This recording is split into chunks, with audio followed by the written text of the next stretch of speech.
So sa naging bakbakan nga po mga boss, sa pagitan ni Keishan Davis kalaban si Albright, kung saan mga idol, kagaya po sa na-expect natin, hinanting kagad ni Davis itong si Albright at balak talaga tapusin na maaga ang bakbakan. Pero matibay itong singer na si Albright mga boss. Solid talaga ang depensa nito kay Davis. Kaya pagdating ng round 7 mga boss, biglang nainis itong si Keishan Davis at binalibag itong si Albright na siya naman ang nagsanhi sa pagbawas ng puntos sa kanya.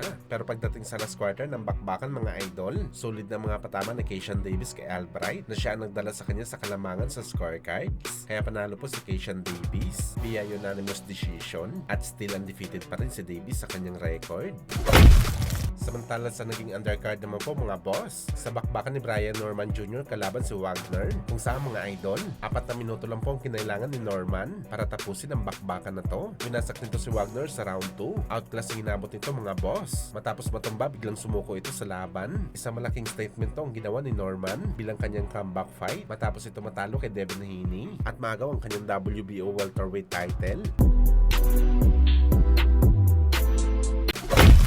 Samantala isang masamang balita naman po mga idol, ang nangyari sa bakbakan ng ating pambato na si Jerusalem sa naging title defense nito sa Africa, kung saan mga boss, bigo nito madepensahan ng kanyang WBC title sa 105 pounds. Pinabagsak naman ni Melvin si Kusi sa round 11 pero hindi ito sapat mga idol para manalo siya sa laban. Sabi pa ng iba mga boss, nadaya daw si Jerusalem sa Africa dahil sa scorecards ng mga judges. Kung hindi pinabagsak ng Pinoy si Kusi, so matotal isang round lang pala na ipanalo ni Jerusalem sa buong laban. Kaya para sa mga Pinoy boxing fans, maswerte talaga itong si Kusi dahil posibleng siya nang isusunod ni Culyaso na labanan. At meron naman nag-suggest mga boss na dapat unahin muna ni Pedro Taduran na labanan itong si Kusi para sa unification fight. Mas maganda talaga mga boss na maging unified champion si Taduran para wala na maging choice si Culyaso. Sana mangyari na ang laban na to mga boss, kaya abangan natin to.